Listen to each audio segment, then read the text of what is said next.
incorporando. ¿Sí? Bueno, fantástico. Buenas noches a Bueno, todos.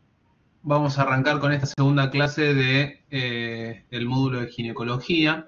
Nuevamente les agradezco hacerlo esto de manera virtual, dada mi situación cervical, la cual esperemos que mejore prontamente, porque ya estoy un tanto inquieto.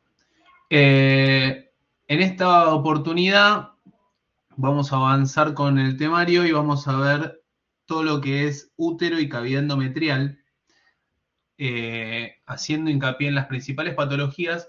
Y de nuevo, no voy a intentar hacer lo más amplio, demostrativo posible y práctico posible para que ustedes, a partir de los contenidos que se lleven de esta clase, puedan inmediatamente extrapolarlos en su actividad laboral diaria, ¿sí? Entonces, si bien vamos a repasar, por ejemplo, la clasificación de FIGO para el CA de endometrio y demás, la intención, nuevamente, de la misma manera que fue con la clase anterior, es ir directamente a lo práctico, que es, en definitiva, lo que les termina siendo útil, ¿sí?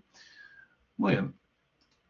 Entonces, los objetivos que me planteé para esta segunda charla es reconocer las principales anomalías congénitas del útero, el cuello, vagina y su clasificación y representación ecográfica particularmente. Identificar los hallazgos ecográficos característicos del miometrio normal y patológico, con énfasis en fibromiomas, endometriosis, sarcomas uterinos. También vamos a hacer hincapié en otras modalidades diagnósticas, como es la resonancia magnética particularmente. Recuerden que la tomografía computada no la utilizamos para el estudio específico de la pelvis femenina, sino que la utilizaba más que nada en el agudo, en el paciente con abdomen agudo, o para la estadificación de patología oncológica, ¿sí? Entonces vamos a hablar particularmente, y lo que verán, vamos a ver ecografía, resonancia magnética y algo de histero. Vamos a analizar las características del útero posmenopáusico y del útero intervenido quirúrgicamente, así como también los controles posoperatorios y hallazgos esperables. Vamos a describir la semiología ecográfica de patologías endometriales más frecuentes, como es la hiperplasia, los pólipos, el carcinoma, las sinequias y colecciones uterinas, así como también su correlato en resonancia magnética. Y vamos a evaluar la localización, morfología y complicaciones asociadas a los dispositivos intrauterinos, que si bien parece un tema aislado, con relación a todo lo que tiene que ver con patología uterina, endometrial y demás, la verdad es que en la diaria, en el consultorio de ecografía, les va a pasar muchas veces de tener que controlar dispositivos intrauterinos, y muchas veces no sabemos qué es lo que tenemos que controlar o qué es lo que esperar en caso de que dependiendo de qué tipo de DIU es, si es de cobre o es hormonal. Entonces, muy rápidamente, y como para darle pie a lo que van a ser las malformaciones uterinas, hablamos del desarrollo embrionario, que durante la vida embrionaria el útero se forma a partir de los denominados conductos de Müller, ¿sí? Que aparecen alrededor de la sexta semana de gestación. Entre las semanas 8 y 12, ambos conductos de Müller comienzan a acercarse y fusionarse en la línea media y forman el útero, como lo conocemos, el cuello uterino y el tercio superior de la vagina. Ahora bien, la porción craneal no funciona de los conductos, da origen a las trompas de falopio, ¿sí? Entonces adopta la forma característica. La fusión completa de estos conductos de Müller genera el canal único tapizado por epitelio, que posteriormente atraviesa una fase de reabsorción del tabique central para formar una cavidad endometrial única, ¿sí? Entonces, si bien empiezan siendo dos cavidades, después se reabsorbe ese tabique central y forma el endometrio como lo conocemos, o la cavidad endometrial como lo conocemos. Errores en cualquiera de las etapas de formación, fusión o reabsorción son las responsables de las malformaciones uterinas que vamos a ver a continuación, ¿sí? Uterobico, unicorne, bicorne, septado, didelfo, entre otras. Entonces, pasando rápidamente al primero de los temas. Las malformaciones uterinas se tratan de, es un conjunto de patologías generadas por una alteración en el desarrollo de los conductos de Müller o en cualquiera de estas etapas, tanto en la formación como en la fusión, como en su reabsorción, como en la reabsorción del tabique, ¿sí? La importancia es muy variable, Sí, hay veces que son simplemente hallazgos o variantes de la normalidad, u otras que pueden inferir algún tipo de grado de infertilidad. Entonces debe ser, desde ser meramente una variante anatómica, como decimos recién, y ser completamente asintomáticas, a producir dismenorreas y alteraciones de la fertilidad, hasta en un 25% de todas las malformaciones. Por ello, es fundamental el diagnóstico y caracterización concreta. O sea, muchas veces nosotros lo que hacemos es que nos los encontramos, ¿viste? Este tipo, por ejemplo, los úteros arcuatos. ¿Cuántas veces nos han visto en el consultorio en pacientes que vienen con estudios ginecológicos normales, de repente lo vemos alguno de nosotros y decimos, bueno, cambiale y poné que tiene un útero arcuato? ¿Por qué? Porque son incidentales, pero porque en esos casos son meramente variantes anatómicas, pero en otros son realmente los responsables de cuadros de infertilidad en parejas que están buscando tener hijos y de repente no saben por qué. Y bueno, cuando hacemos la valoración ecográfica de la mujer, tenemos que ver si esto no es la causa. La resonancia magnética es algo estándar entre los estudios no invasivos para el diagnóstico de las malformaciones uterinas, con una sensibilidad próxima al 100%, lógicamente, porque como es muy sensible a los distintos tejidos y a las distintas elasticidades de los diferentes tejidos y a sus componentes de líquidos, nos permite diferenciar bien lo que es el miometrio del endometrio y verlo de una manera global. Recuerden que anteriormente, en la clase pasada, lo que habíamos visto con respecto a la ecografía era como ver como una mirilla y era operador dependiente. En la resonancia magnética se ve, básicamente, exactamente lo que tenemos que ver. Permite evaluar tanto la cavidad uterina como sus contornos externos, por lo que podremos definir con exactitud el tipo de malformación, ¿no? Hablando de la resonancia magnética.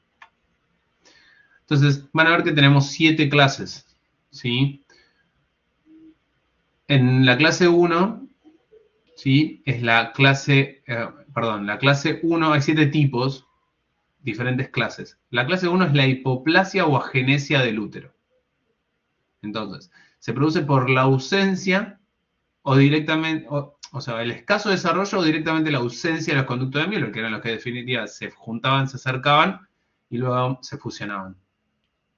La aplasia o hipoplasia puede afectar a la vagina, al útero, a las trompas o una combinación de todos los elementos.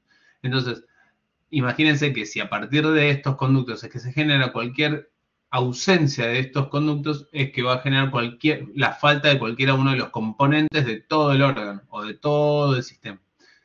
El tipo más frecuente es la aplasia completa, también conocido como síndrome de Meyer-Rokitansky, en el que se aprecia la ausencia de los 2/3 superiores de la vagina, el útero, las trompas y el útero, ¿no? Entonces, los 2/3 superiores y el útero, no lo tenemos. Tenemos trompas y ovarios están normales, ¿sí?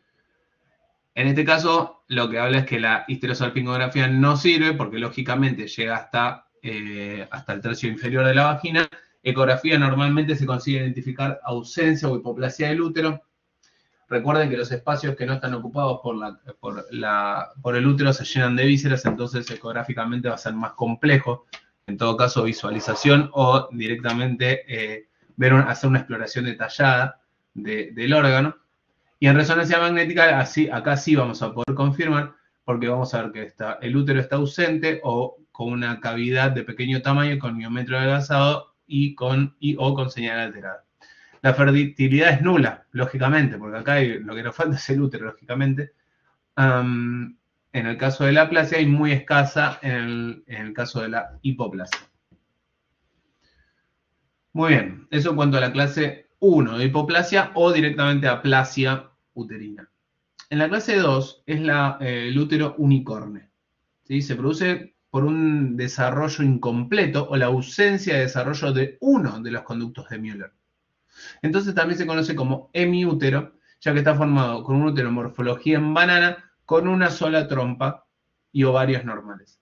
Entonces, según el grado de desarrollo del conducto de Müller afectado, podemos tener ¿qué? Tenemos un útero unicorne comunicante, existe un cuerno rudimentario con cavidad endometrial que comunica con la cavidad del otro cuerno, un útero unicorne no comunicante, que existe, en este caso, existe un cuerno rudimentario con cavidad endometrial que no comunica con la cavidad del otro útero, ese es el no comunicante del otro cuerno, perdón, y un útero unicorne sin cavidad, que existe un solo cuerno rudimentario sin cavidad endometrial. ¿Vale? El útero unicorne sin cuerno, no existe cuerno rudimentario, ausencia completa del desarrollo del conducto de Müller, y es la malformación que más se asocia con malformaciones renales. Agenesia, la más común, es ipsilateral cuerno rudimentario, hasta en un 40%. En la histerosalpingografía, lo que vamos a hacer es se va a observar únicamente un útero con morfología tubular, esta que decíamos de banana, desplazado de la línea media con relleno de una sola trompa. No permite conocer la existencia del cuerno rudimentario ni caracterizarlo, así como tampoco permite distinguir esta entidad útero didelfo, en la que se ha canalizado únicamente una de las dos cavidades. Entonces, básicamente la histerosalpingografía, como existe un solo cuerno, ¿sí? Lo que hace es, recuerden que la histerosalpingografía lo que me habla de espacios o cavidades, o sea, rellena la cavidad uterina. Lógicamente va a ser muy difícil o va a ser, la información que yo tenga va a ser parcial. Luego con la resonancia magnética, que es la prueba de elección, vamos a permitir ver el útero, la diferencia, el diagnóstico de diferencia con el útero didelfo, y permite caracterizar el cuerno rudimentario. Ahora vamos a ver bien el útero didelfo, donde se ven las dos luces endometriales. Fertilidad o importancia clínica, con mayor frecuencia de aborto espontáneo y parto prematuro, si útero unicorne, no comunicante, dismenorrea o hematometra. ¿Sí? Ese es el útero unicorne, en el cual hay una hipoplasia, o es el que tiene forma de banana, y tenemos un solo cuerno y un cuerno rudimentario. Entonces, fíjense cómo se ven. El útero unicorne izquierdo con rudimentario, con un rudimento, un cuerno rudimentario derecho no cavitado, ¿sí? Ven esto, entonces tenemos el útero unicorne izquierdo y este es el cuerno rudimentario. En las imágenes de resonancia magnética del plano axial potenciado en T2 observamos un hemiútero izquierdo, es esto que vemos acá, con un cuerno rudimentario derecho no cavitado, aquí abajo, ¿sí? ¿Ven? Así se ve, que es similar al esquema que teníamos en el gráfico anterior. Muy bien. Ahora bien, ahora tenemos el útero, en la clase 3 es el útero didelfo, donde se produce un fallo completo en la fusión. Recuerden que teníamos tres partes, tenemos la génesis de los conductos de Müller, la fusión y la reabsorción. En este caso, se generan el útero, pero lo que hacen a partir de los conductos de Müller, pero estos no se fusionan. Entonces, el útero didelfo se produce por un fallo completo de la fusión de los conductos de Müller, resultando en dos cavidades uterinas, dos cervix y dos trompas que no están comunicadas entre sí. Entonces, asociación con septo longitudinal vaginal, 75%, porque lógicamente, o sea, no se produce la fusión, por ende no se produce la reabsorción, entonces tenemos el septo este en el medio. En la histerosalpingografía hay que canalizar ambos cervix para observar las dos cavidades uterinas y las trompas, que no van a estar comunicadas. Fíjense ustedes cómo se ven. ¿Sí? Acá vemos la cavidad uterina derecha y la cavidad uterina izquierda, son como dos úteros, ¿sí? Y la resonancia magnética, como dijimos anteriormente, es la prueba que permite que el diagnóstico, hacer diagnóstico diferencial útero-didelfo y permite caracterizar los cuernos rudimentarios en el caso de ser unicornes, ¿sí? Que era la clase 2. Se identifican dos cervix separadas por un amplio espacio entre los dos cuernos con una amplia depresión en el fondo. Permite visualizar el tabique vaginal hipointenso en T2. Es la segunda malformación con mejor pronóstico. En realidad, porque son dos úteros completos, básicamente, ¿sí? Y más allá de que las trompas no sean comunicantes, se puede llegar a producir la fertilización. Sí, la fertilización. Ahora bien, tiene un ligero aumento de frecuencia de aborto espontáneo y de parto prematuro, ¿sí? Pero en realidad es como dos úteros completos. Muy bien. Esa es la diferencia entre el útero didelfo, es fallo en la fusión completa. El bicorne, ¿sí? Es un fallo parcial de la función, ¿sí? Entonces, fíjense ustedes, es la fallo parcial de la fusión de los conductos de Mio resultando en dos cavidades uterinas comunicadas entre sí con un solo cérvix. En el otro eran como dos úteros completos. En este caso tenemos un solo cérvix, mientras que en el otro teníamos dos. Y en este caso lo que sucede es que la fusión es incompleta. Entonces, el grado de fusión puede ser variable siendo parcial cuando el tabique de fusión alcanza solo la cavidad uterina y completo cuando alcanza el orificio cervical. Si es el interno se llama unicorne unicolis y si alcanza el externo se llama unicorne bicolis. ¿Sí? Entonces, en la histerosalpingografía, como vamos a canalizar, como el cérvix es único, ¿sí? Podemos observar los dos conos uterinos divergentes con un ángulo intercornual generalmente mayor a 105 grados, no pudiendo distinguirlo de un útero septado. La resonancia magnética nos dará el diagnóstico definitivo, ya que podremos visualizar, además de las dos cavidades uterinas comunicadas entre sí, la indentación del fundus uterino, pero con un solo canal cervical. La fertilidad y en cuanto a la importancia clínica, hay aumento de frecuencia de aborto espontáneo y parto prematuro, incompetencia cervical, es el tipo de malformación que más se le asocia. ¿Sí? Entonces, a diferencia del didelfo, acá tenemos un solo cérvix y lo que sucede es una dificultad o una falla en la función. No es una falta de fusión completa, sino que es una falla en la fusión, pero de forma parcial. La clase 5 es el útero septado. Es un fallo en la reabsorción. Entonces pasamos desde la hipoplasia o genesia, que era la falla en la génesis de los conductos de Müller. Luego teníamos el didelfo y el bicorne, que eran fallas en la fusión. Falla completa en la fusión en el caso del didelfo, falla incompleta en el caso de el bicorne. Y acá en este caso el útero septado y luego el que vemos con mayor frecuencia, que es el arcuato, que son fallas en la reabsorción del tabique intermedio. ¿Se acuerdan que dijimos que después en la cavidad endometrial comenzaba teniendo un tabique central que se reabsorbía y generaba una cavidad endometrial única? Bueno, acá en este caso lo que vamos a tener en la clase 5 es una falla en la reabsorción. Entonces va a adquirir esta forma de corazón. Se produce por el fallo de la reabsorción del tabique intermedio tras la fusión de los dos conductos de Müller, y dicho tabique puede tener componente miometrial o simplemente tener una naturaleza fibrosa. El útero septado puede ser parcial o incompleto, cuando el tabique alcanza el orificio cervical. El contorno uterino es normal, convexo, liso y con una indentación menor a 1 centímetro. ¿Sí? Que esa es la diferencia con el útero bicorne, que es mayor a 1 centímetro. Por eso no hay que confundirlo con esto. Aunque es difícil ecográficamente ni hablar. ¿Sí? Entonces, en la histerosalpingografía vamos a observar dos cavidades uterinas separadas por un ángulo intercornual generalmente menor a 75. Recuerden que el anterior era mayor a 105. Es muy difícil distinguirlo del útero bicorne. La resonancia magnética nos dará el diagnóstico definitivo, ya que podremos visualizar las dos cavidades uterinas separadas por un tabique miometrial fibroso, así como el contorno externo del útero miometrial fibroso, convexo, liso, o como mucho con una indentación menor a 1 centímetro.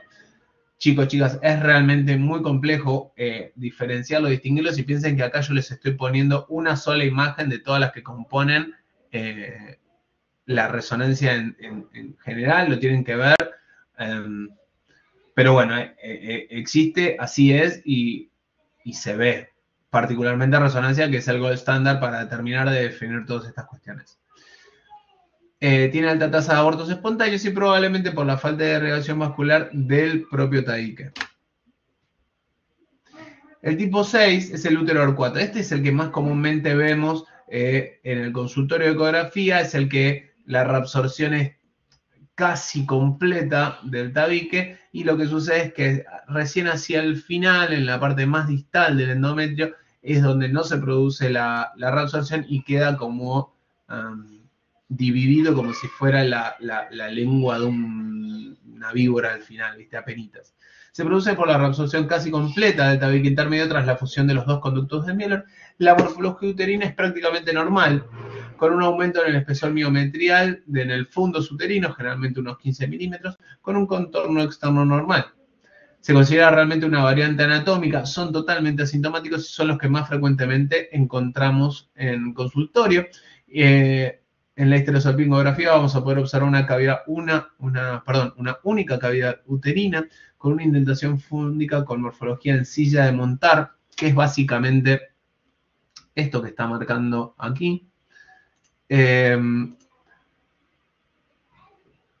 Y la resonancia magnética nos da el diagnóstico definitivo, ya que podremos visualizar la cavidad uterina y el contorno externo del útero normal con un engrosamiento miometral fúndico.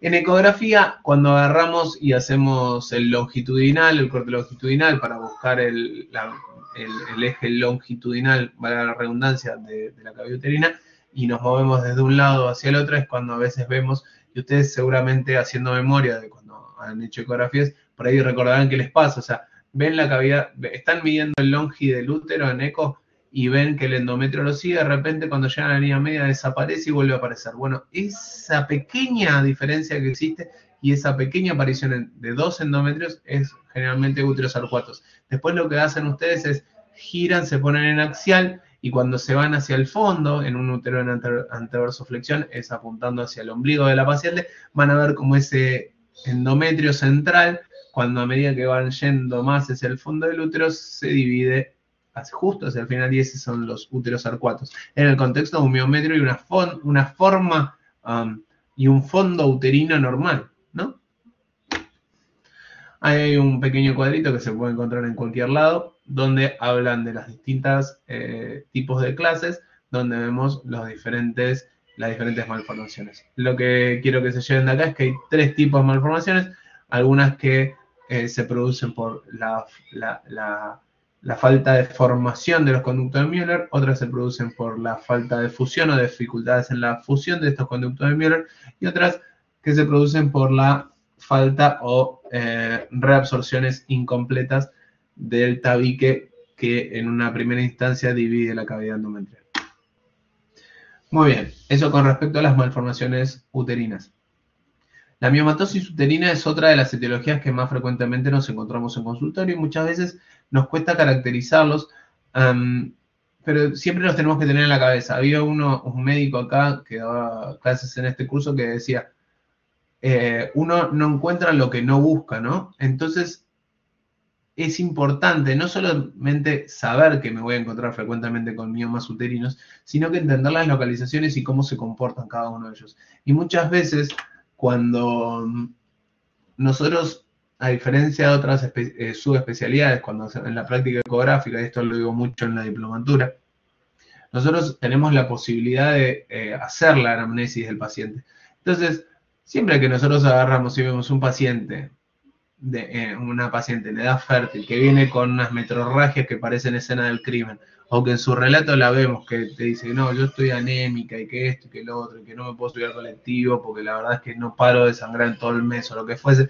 Ahí rápidamente yo lo que tengo que entender es que seguramente con lo que me voy a encontrar es si no me encuentro con una patología de características malignas, pero dependiendo de la edad de la paciente yo voy a pensar que no va a ir por ese lado, pero si veo que la paciente en su relato habla de unas metrorragias brutales y demás, y yo le pregunto a la paciente y me tomo el tiempo de hacer una anamnesis correcta, con 3, 4 preguntas ustedes ya saben lo que se van a encontrar. ¿Y con qué se van a encontrar una paciente de esas características? Con un mioma que va a estar tocando la línea endometrial sino invadiéndola. ¿Sí? Un intramural que va a estar proyectándose hacia la cavidad endometrial y es eso que es lo que no la deja de sangrar.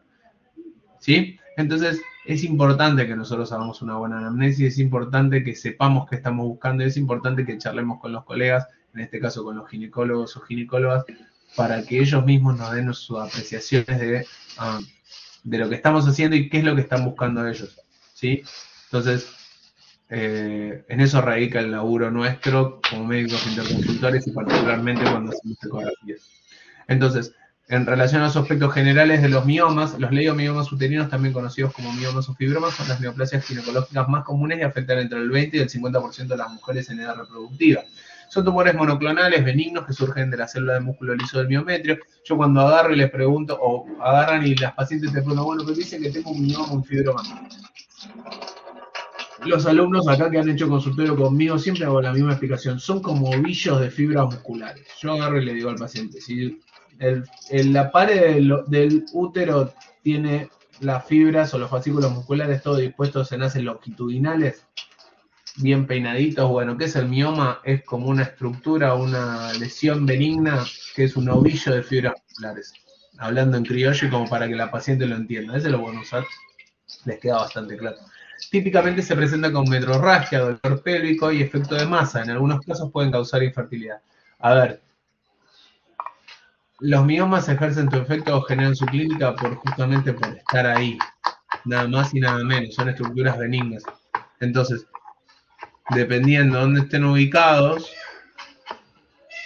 A ver, esperen que voy a pasar a silenciar un par de personas porque hay alguien que está cortando algo o picando algo y me está volviendo loco. Ahí está. Bueno, entonces, se clasifican según su serosos. ¿Sí? Entonces, diagnóstico y estudios por imágenes. El diagnóstico suele ser clínico, pero, a ver, esto son en los casos de que los miomas son sintomáticos. Muchas veces no lo son y son incidentalomas en una paciente que viene a hacerse sus estudios ginecológicos anuales y encontramos un mioma que no encontramos la vez pasada, ¿sí? Pero ¿cuándo es clínico el diagnóstico? Cuando producen efecto de masa, ya sea sobre la vejiga, en caso de que sean intramurales con crecimiento subseroso anteriores y me estén generando de la misma manera que una hiperplasia prostática me genera efectos sobre la vejiga, bueno, lo mismo sucede con los miomas en estas localizaciones muy grandes, comprimen la vejiga y dan urgencia miccional, disurio o lo que fuese. Y si no, metrorragias, en el caso de que estén tomando contacto con la línea endometrial. Por eso dice que el diagnóstico suele ser clínico y como primera prueba diagnóstica se suele ser útil la ecografía. Solo en aquellos que tienen manifestaciones clínicas. La resonancia magnética es la técnica de imagen más precisa para la detección y localización de los leiomiomas debido a su excelente capacidad para demostrar la anatomía zonal uterina que permite la caracterización más precisa en cuanto a su ubicación y qué efecto están generando sobre los otros tejidos. Además, permite conocer la relación de la lesión con los órganos y estructuras pélvicas, que es lo que decíamos anteriormente, adyacentes e identificar ovarios e útero y la relación de estos con el mioma en cuestión. Las imágenes varían dependiendo del tipo de degeneración de los miomas, porque claro, son lesiones de la misma manera que sucede con las lesiones malignas, muchas veces estos miomas crecen demasiado. Y al crecer demasiado la irrigación no les da, entonces empiezan con alteraciones degenerativas propias de todas las neoplasias, aunque sean benignas, ¿sí? Se quedan sin sangre, hacen áreas de necrosis avascular en el medio, en fin. Típicamente los leiomiomas muestran una intensidad de señal baja en relación con el miometrio y en las imágenes ponderadas en T2. Es una intensidad de señal intermedia en las imágenes ponderadas en T1 y demuestra un intenso realce en las imágenes con contraste, las T1 con contraste. Estos hallazgos característicos se atribuyen a la degeneración hialina y presenten más del 60% de los miomas uterinos. Ecográficamente lo van a ver de la misma, a priori, si no tiene ningún tipo de degeneración, lo van a ver de la misma ecogenicidad que el resto del útero, después va a ir disminuyendo o depende de lo que suceda con respecto a su tamaño y en relación a la vascularización, podemos ver áreas de necrobiosis central. Entonces, según el tipo de degeneración, vamos a tener la degeneración quística, se observa alrededor de un 4% de los leiomiomas, ¿sí? Que presentan espacios quísticos que aparecen como áreas redondeadas bien definidas que muestran una intensidad de señal lógicamente alta en T2 y no presenta realce tras la administración de contraste, porque como bien dice, no es nada más y nada menos que un quiste. Ecográficamente, como se imaginarán, lo van a ver anecoico. Puede tener también calcificaciones. Las calcificaciones pueden ser densas y amorfas. Este patrón de calcificación en la radiografía simple es característico y se puede confirmar con tomografía. También pasa muchas veces, hacemos una tomografía de columna lumbosacra en una paciente añosa y vemos que tiene calcificaciones en la zona de la pelvis, que no es nada más y nada menos que miomas calcificados. La resonancia magnética muestra baja intensidad de señal en las imágenes potenciadas en T2 y ausencia completa de realce en T1 con contraste, lógicamente, porque no es nada más y nada menos que calcio. Y después tenemos otro tipo de degeneración que es la mixoide, más frecuentemente encontrada. Aparecen como masas quísticas llenas de material gelatinoso y mostrar una intensidad de señal en T2 que es muy alta porque por el contenido líquido y puede estar presente en el lo cual puede también estar presente en el leiomiosarcoma y otros tumores malignos. Si se observa una degeneración mixoide extensa, también se puede llamar leiomioma mixoide. Existe otro tipo de degeneración en cuanto a los miomas que es la degeneración roja. ¿En qué consiste? Es un infarto hemorrágico masivo del mioma secundario a la obstrucción del drenaje venoso periférico. Se observa una masa heterogénea, hiperintensa, con un halo hipointenso en T2 y en las secuencias T1 este halo será hipointenso si la hemorragia es aguda o hiperintenso en el caso de la que hemorragia sea subaguda. No tiene realce tras la administración de contraste.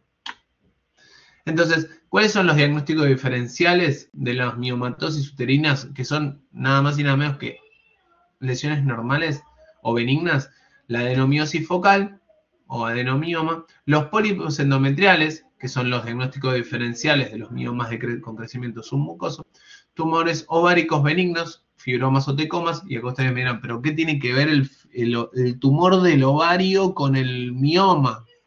Por ahí los más grandes no, pero sí los más chicos.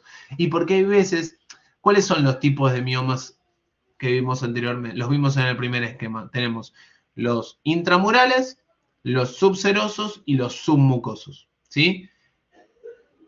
Para los de primer año.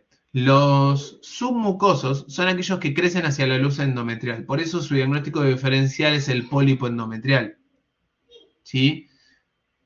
Mientras que los subserosos, que crecen hacia afuera del útero, ¿sí?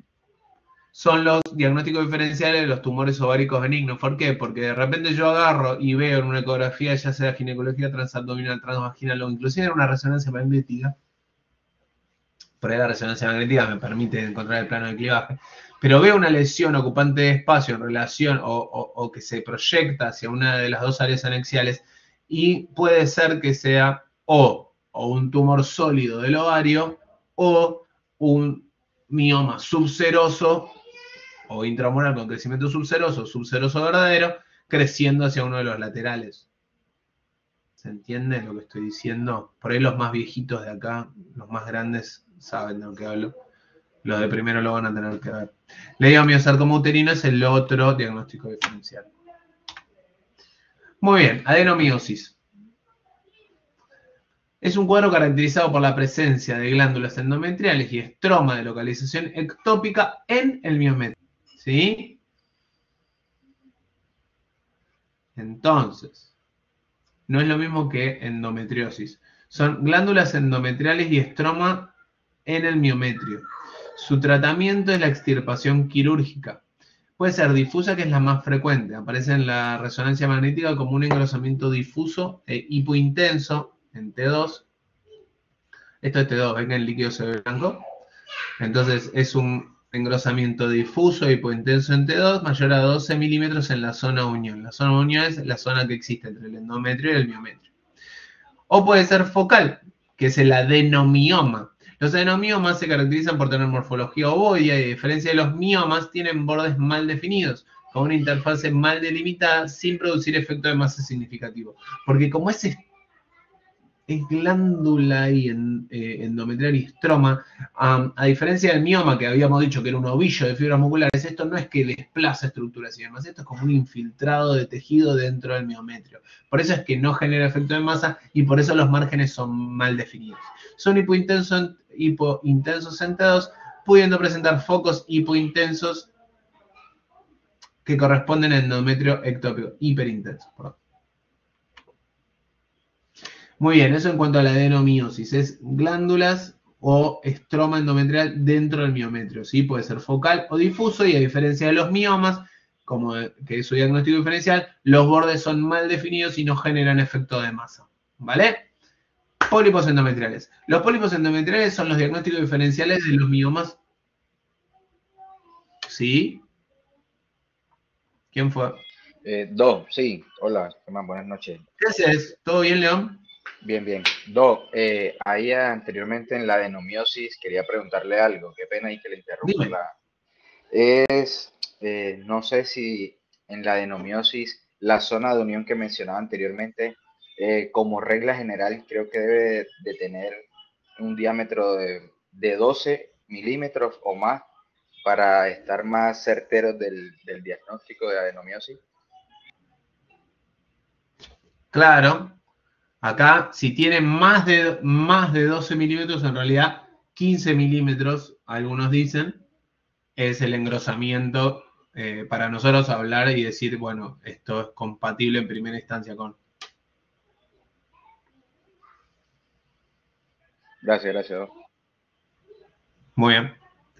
Entonces, eso en cuanto a la adenomiosis. Es un hallazgo bastante frecuente en realidad. Lo que pasa es que muchas veces lo pasamos por alto porque no lo pensamos, ¿sí? Pero muchas veces en esos úteros que vemos con ecogenicidades heterogéneas o mismo intensidades heterogéneas en T2, vale resaltarlo, vale marcarlo. Muchas veces, y particularmente nos sucede con la resonancia magnética, cuando informamos resonancia magnética, que no tenemos al paciente enfrente y no sabemos la clínica. Y por ahí la orden es bastante escueta. Entonces, por ahí está bueno remarcarlo, está bueno, así como dijo León, si vemos que los engrosamientos de la unión son bastante pronunciados o que la intensidad de señal es heterogénea en el miometrio, decir, bueno, con cambios de estas características compatibles en primera instancia con adenomiosis a correlación con cuadro clínico, antecedente del paciente, estudios complementarios o lo que fuese. ¿Sí? Muy bien. Eso en cuanto a la adenomiosis y adenomismos. En relación a los pólipos endometriales, lo que dijimos anteriormente, son los diagnósticos diferenciales de los miomas submucosos o intramurales con crecimiento submucoso, pero básicamente los submucosos. Los pólipos endometriales son proliferaciones benignas focales del endometrio, ¿sí? Que pueden predisponer al cáncer de endometrio, sí, pero bueno, el pólipo propiamente dicho es benigno. La resonancia magnética, en la resonancia magnética, los pólipos generalmente son nodulares, bien circunscritos con respecto al endometrio normal. Son isointensos en T1 y predominantemente hipointensos en T2, son estructuras sólidas.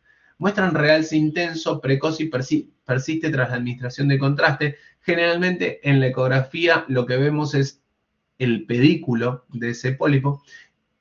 Y la diferencia entre el mioma submucoso y el pólipo o carcinoma endometrial se logra demostrar en el origen endometrial de estos últimos, ¿sí? En secuencias T2 o mediante el rastreo ecográfico, es decir, no encontrar diferencia entre lo que es el endometrio propiamente dicho y su intensidad de señal y la lesión en cuestión. Muchas veces, cuando son muy pequeños, son difíciles de diferenciar de miomas bien pequeños, pero bueno, ahí radica la dificultad de todo esto y bueno, y la mano del ecografista en caso de que el hallazgo o el seguimiento sea por vía ultrasonográfica. Por medio del rastreo ecográfico en modo B y con el Doppler color o Power Doppler demostramos la presencia del pedículo vascular y de esta manera la dependencia del endometrio. Fíjense, acá lo que se achinan los ojos, el endometrio está desdoblado. Fíjense, acá ven bien la mucometra esta que tenemos acá y tenemos, esto es un axial, ¿no? Esto es el cuerno, acá está el área anexial derecha, acá está el área anexial izquierda, acá tenemos el endometrio desdoblado por la presencia de esta imagen focal de bordes definidos, ¿sí? En donde podemos ver el pedículo vascular.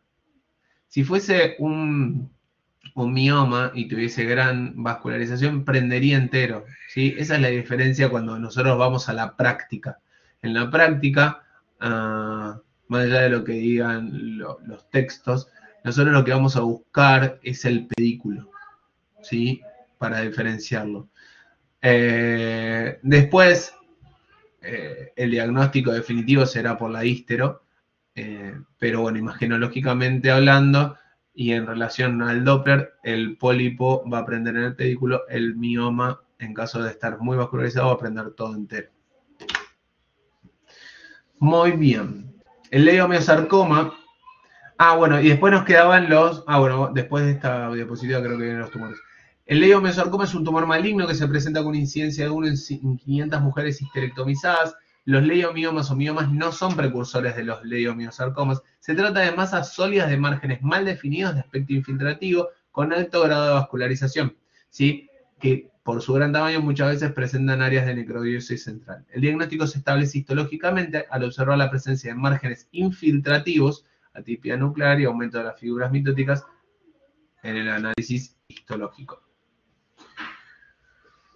Masas anexiales. Los fibromas, tecomas y fibrotecomas. Estos son, a diferencia de como pasaba con los pólipos endometriales, que son el diagnóstico diferencial de los miomas submucosos, las masas anexiales son los diagnósticos diferenciales de los miomas subserosos, con crecimiento hacia los laterales, ¿sí? Entonces, muchas veces sucede que vienen, no solo, o vienen los residentes más chicos y dicen que le ven una lesión en el ovario, o que ven una lesión en el área anexial y no saben de dónde, si es del útero o del anexo, o lo que fuese, o lo que pasa muchas veces es que vienen, de repente ustedes están en una guardia y viene un paciente con, le hacen una tomografía por dolor abdominal y no saben ver si el médico de otra especialidad te dice, bueno, tiene una lesión en el ovario o una lesión en área anexial o lo que fuese, y ustedes tienen que definir de dónde es, ¿sí? Si es del útero o si es del ovario o de dónde, ¿no?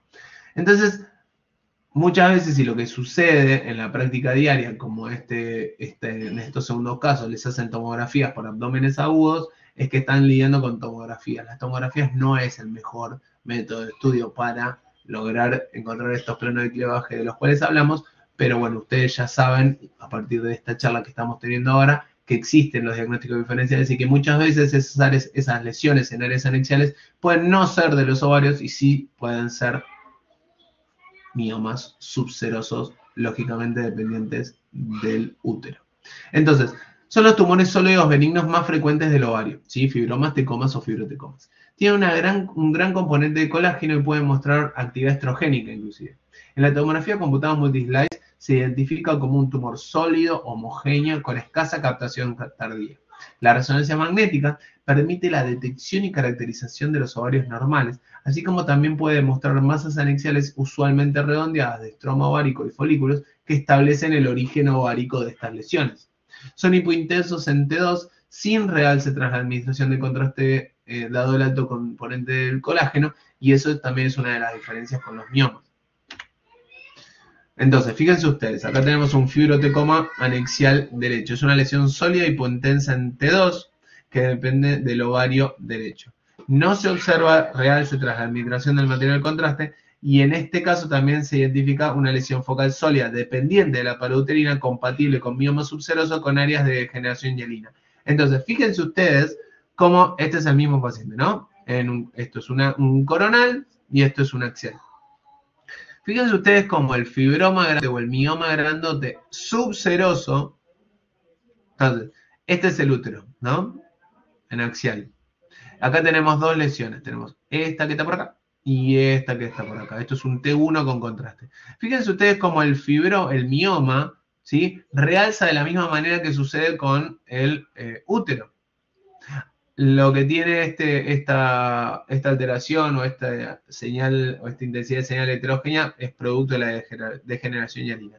Lo que quiero hacer hincapié es que más allá de que las dos parecen lesiones en las áreas anexiales, en este caso en la izquierda y en este caso en la derecha, el fibrotecoma anexial derecho no realza, tiene un alto componente de colágeno y no realza. Ya en el T2 lo voy viendo y veo que la intensidad de señal es distinta.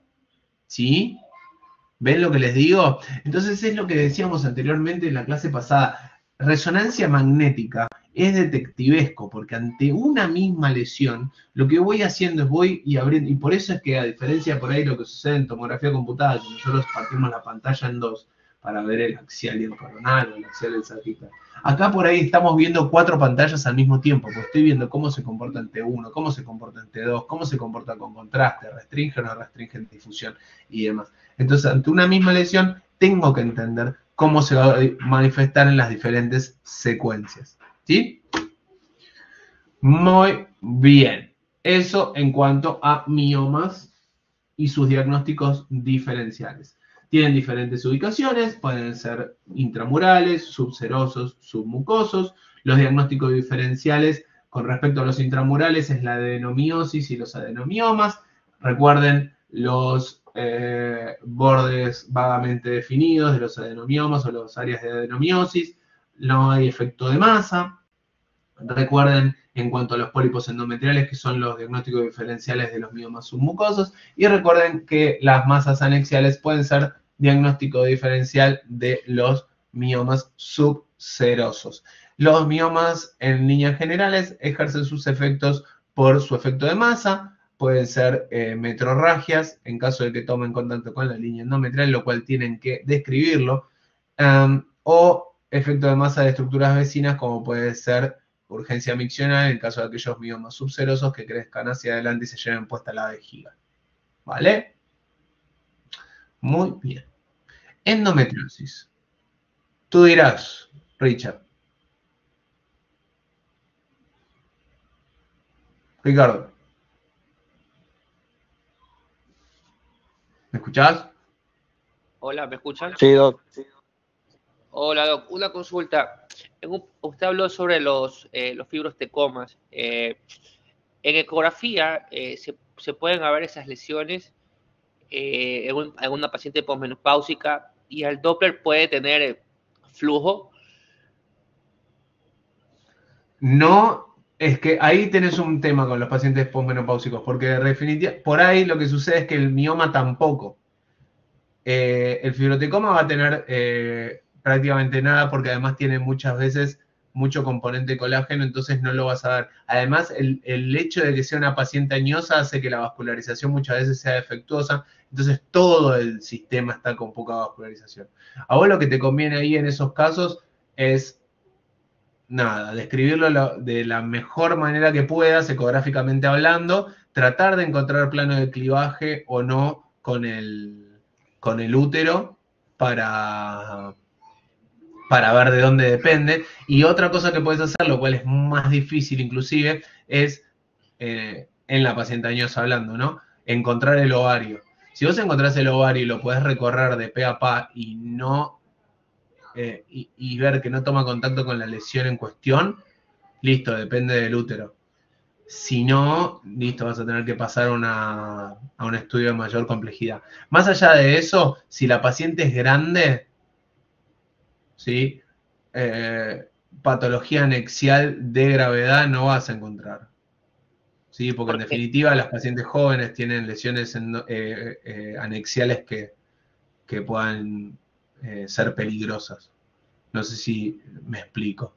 Entonces, si la paciente es añosa, posmenopáusica, vos le ves una lesión en área anexial, ya sea derecha o izquierda, que no sabes diferenciar si es del útero o del ovario, ok, fantástico. ¿Cuál es el objetivo de ese estudio?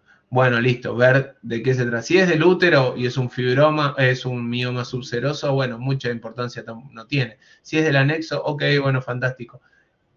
Lo voy a tratar de diferenciar. Si no llego a encontrar plano de clivaje, porque además también las características en el Doppler son difíciles de demostrar en el estudio de una paciente añosa, y bueno, le mando resonancia magnética. Pero en definitiva, el estudio del ovario, si es muy grande el paciente, yo la verdad es que no tienes mucho asidero. No sé si me mezclé más de lo que te traté de explicar. No, sí, doctor, me quedó claro. Es porque justo hoy tuve un caso parecido, de lo que estaba hablando. Era una paciente que también tenía un mioma subseroso y justo, tenía casi, estaba posmenopáusica, calculo entre 65 años promedio. Le habían ya hace 6 meses, le habían registrado una lesión paranexial en ovario derecho, pero como nódulo. Y yo cuando la vi no me pareció tanto nódulo, sino me pareció más fibroma, pero tenía una popularidad que al Doppler se me hacía muy difícil decir si tenía o no flujo, porque también tenía líquido libre en cavidad. Me parecía más un fibroma, justo de lo que se estaba hablando, y por ahí la pregunta. Entonces, de ahí me quedé con la duda de qué podría yo pedirle en esa situación. Resonancia magnética. Ok. Ante la duda, ustedes cuando tienen duda con algo, cuando están en la ecografía, a ver, hacen la ecografía ginecológica transvaginal, cuando ya ahí agotaron las posibilidades de determinar planos de clivaje entre las estructuras o ver de la dependencia de la lesión, la única que les queda es la resonancia magnética, ¿sí? Y si aún así le hacen una resonancia y no da con la resonancia, bueno, se puede hacer inclusive más invasivo, ¿no? Pero con la resonancia magnética tenés que poder determinar de dónde proviene esa imagen. Por lo que vos me decís, ¿tenía mucho líquido libre? Moderado. ¿Moderado? Sí, pero ¿Y el endometrio nada? El no, endometrio bien, todo bien. el endometrio está todo bien, el útero estaba acorde para la edad, pero si ya una lesión que la habían registrado hace 6 meses, pero la habían graficado como un nódulo paranexial derecho, incluso medía 26 milímetros, y me medía lo mismo, pero tenía esa duda de que para mí más que era como lo que usted ahora lo está comentando. ¿Y el ovario lo veías? Sí, se veía, era muy diferente, o sea, se veía el ovario derecho y al lado del ovario derecho estaba justo esa lesión. Entonces ahí era mi duda, mi pregunta, la quería también clasificar como fibroma, pero el Doppler sí se me limitó por el tema del líquido. Le hice preguntas también a la paciente, era posmenopáusica, no tenía ningún antecedente y simplemente se lo estaban controlando.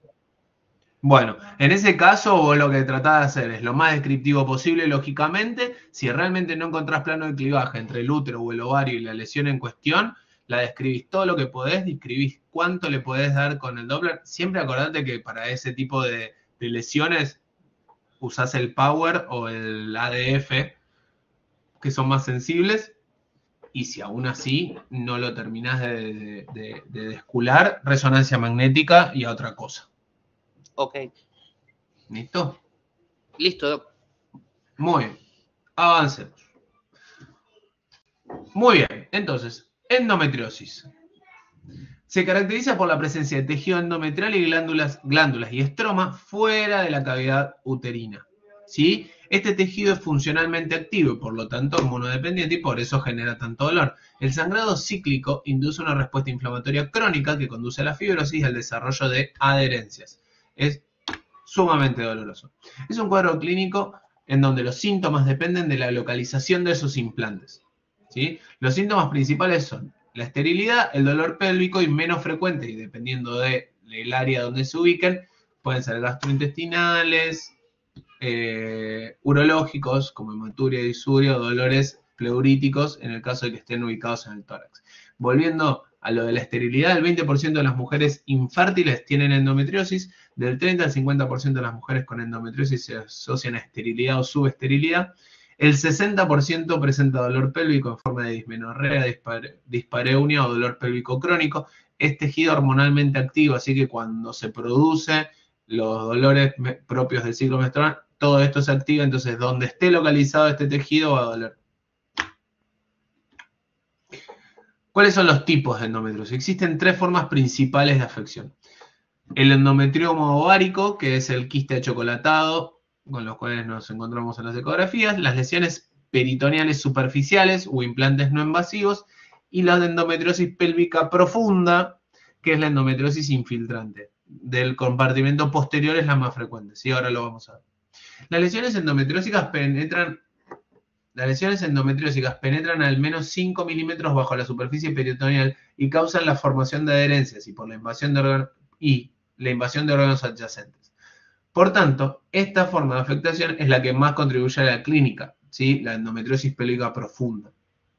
Más allá del quiste chocolatado que también duele una bocha. Con relación a los hallazgos por imágenes, la resonancia magnética es el gold standard, ¿sí? La señal de los implantes endometriósicos varía según la proporción que tengan de tejido glandular, hemorragia, inflamación y fibrosis. Y a su vez va a variar a lo largo del ciclo menstrual, porque dijimos que era tejido hormonalmente activo. El tejido glandular es hiperintenso en secuencias T2.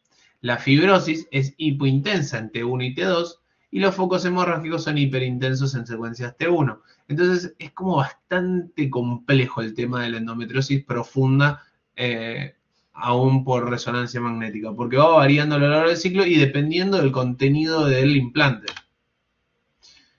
Muy bien, endometriosis superficial. son pequeños implantes peritoneales superficiales, ¿sí? De menos de 1 centímetro de diámetro dispersos sobre la superficie de los órganos pélvicos y por el peritoneo pélvico. Laparoscópicamente se muestran negros, blancos o rojos, según el grado de fibrosis o hemorragia, que es lo que vimos anteriormente. Entonces, imagínense si laparoscópicamente en macro se ven distintos estadios, lo que se va a ver en resonancia. Resonancia magnética generalmente no se ven, por ser lesiones muy pequeñas y planas. Solo se ven si aparecen como quistes hemorrágicos, como múltiples lesiones redondeadas, homogéneamente hiperintensas en secuencias T1, FATSAT, debido a su contenido hemorrágico antiguo, o cuando son mayores a 5 milímetros. Es realmente complejo encontrarlos. Recuerden que yo les voy a mostrar una imagen de todas las que componen una resonancia magnética de pelvis, de todas las secuencias que hay. Pero básicamente son esto. Esto es un T1 y esto es un T1 FATSAT, ¿sí? Es esta pendejésima que está acá.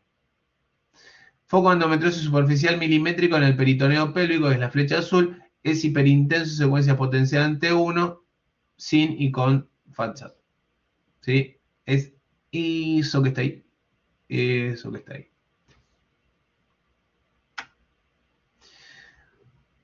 Pero que, más allá de la endometriosis, que es ver un montón de resonancia de pelvis con endometriosis para terminar diferenciándolas, los que me interesa que es lo que salgan de acá y mañana cuando hagan el consultorio son los endometriomas, ¿sí?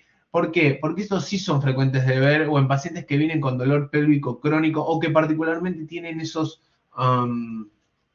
ciclos muy dolorosos y tenemos que saber diferenciarlos y saber diferenciarlos de los quistes hemorrágicos o, bueno, lógicamente de los quistes simples o foliculares, ¿no?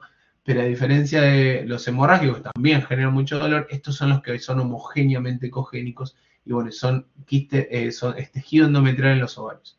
Se forman por la invaginación de implantes superficiales en la cortical del ovario, ¿sí? El sangrado cíclico de estos hacen que la sangre se acumule y se forme un quiste en estos implantes. El 50% de los casos son bilaterales, múltiples o multiloculares. La ecografía es el método de elección para su elección. Y la apariencia ecográfica del endometrioma típico es un quiste unilocular, avascular, con patrón interno homogéneo, a diferencia del quiste hemorrágico, que los que hagan ecografía no me dejarán mentir, que es como si fuera una telaraña el contenido, por los diferentes grados de organización de la sangre. Esto es homogéneo, ¿sí? Con un aspecto de vidrio deslustrado, con ecos de bajo nivel. Es liso y gris. Superficie regular y lisa y duele con los ciclos menstruales. Nódulo ecogénico en la pared. Tati, dime. Sí.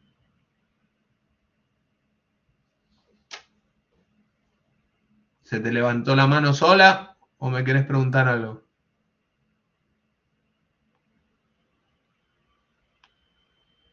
Bueno, muy bien.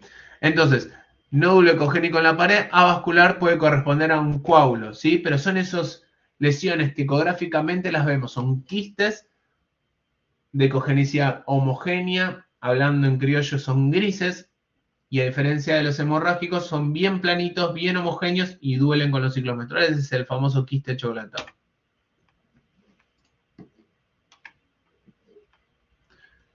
Tatiana, ¿vos me querés decir algo?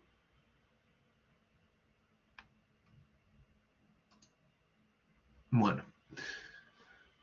Ecografía transvaginal de un endometrioma típico. Se trata de una lesión unilocular, hipoecoica o isoecoica, bueno, pero hipoecoica al fin, no es anecoica como los quistes comúnmente, que comúnmente encontramos, es hipoecoica con ecos internos de bajo nivel y refuerzo acústico posterior, lógicamente por el contenido líquido.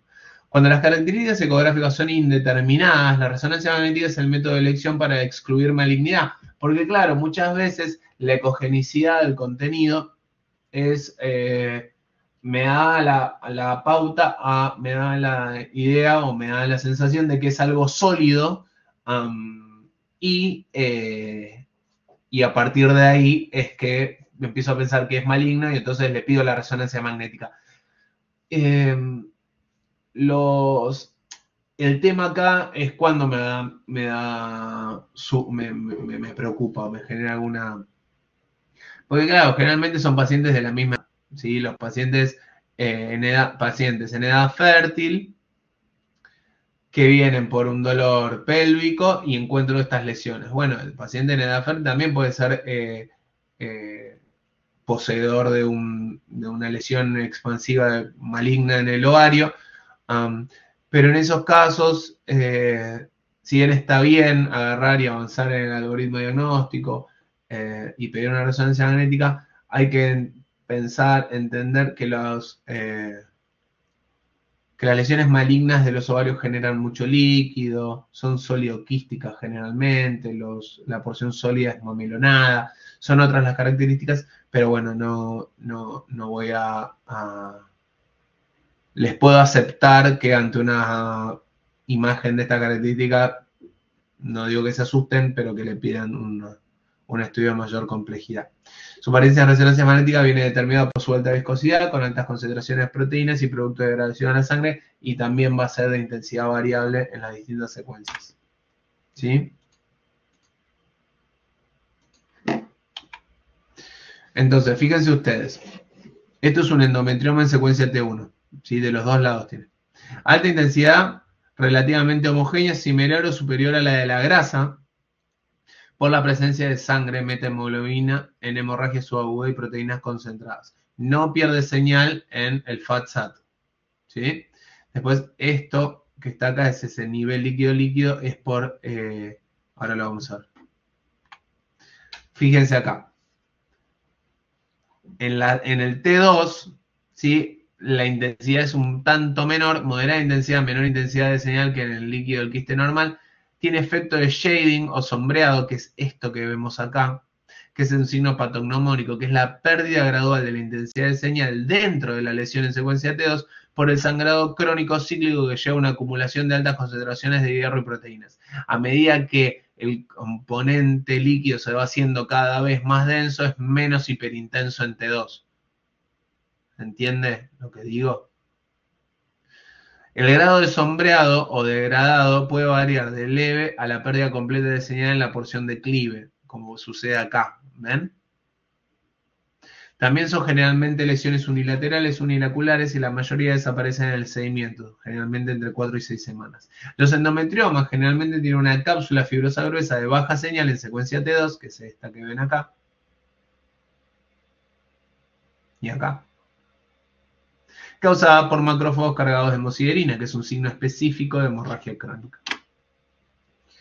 Muy bien, entonces, la endometriosis superficial es difícil de ver, tienen que ser ojos avesados, se ve solamente si tienen hemorragias en resonancia magnética, ecográficamente no se ven.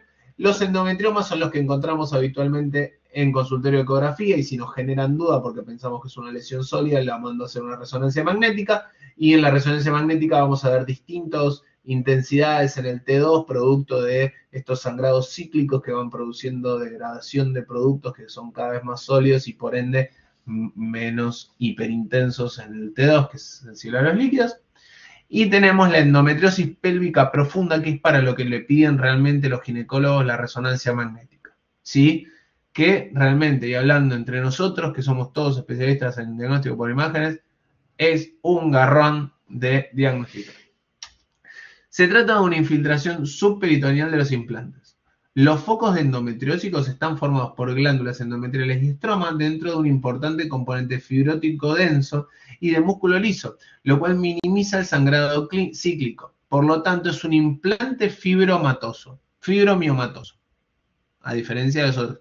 O sea, en este caso, estos focos, al estar dentro del componente fibrótico, se ven como nódulos estrellados sólidos, hipointensos en T2. ¿Vale? Entonces, el tejido fibroso y músculo liso muestran señal intermedia en secuencias T1 y pueden existir focos hiperintensos en su interior, en FAT-SAT, que indican hemorragias petequiales. Baja señal en T2. A veces se identifican focos hiperintensos en su interior que corresponden a glándulas ectópicas dilatadas, entonces como una apariencia quística. Su diagnóstico es un desafío al estar adyacentes a estructuras que normalmente son hipointensas en secuencias T2. Esa es la diferencia, la dificultad que radica en este tipo de estudios. Si no tienen componente inflamatorio asociado, no realzan o lo hacen en fase tardía. ¿Vale? Entonces, hay 3 compartimientos en la peli femenina. Un compartimento anterior, un compartimento medio y un compartimento posterior. Compartimento anterior, tenemos fondo de saco anterior, vemos nódulos. Ahora vamos a ver imágenes de esto y se van a dar una idea. Nódulos son siempre hipointensos estrellados en T2. Estos los focos endometriósicos profundos, ¿sí? Son más frecuentes en el compartimento posterior, vamos a ver más imágenes de eso, menos frecuentes en el medio y en el anterior. ¿Cómo se ven? Se ven como nódulos hipointensos en T2 en la pared superior y posterior de la vejiga y en pared anterior del útero. Ello lleva a una obliteración y receso del receso vesicouterino y al desarrollo de adherencias, con un útero en anteflexión. Septo vésico vaginal. A ver, chicos, chicas, estos nódulos estrellados hipointensos en T2 pueden asentarse en el fondo de saco anterior, en el septo vésico vaginal, son lesiones quísticas en este nivel, o en el tracto urinario. La vejiga es la localización más frecuente, ¿sí? Lo más común es que se afecte la superficie serosa, siendo a menudo asintomática. Desde la serosa pueden infiltrar la pared profunda, en cuyo caso generalmente es sintomática, ¿sí? La resonancia magnética se muestra como una lesión hipointensa en secuencia T2, siempre es hipointensa en T2 con forma estrellada.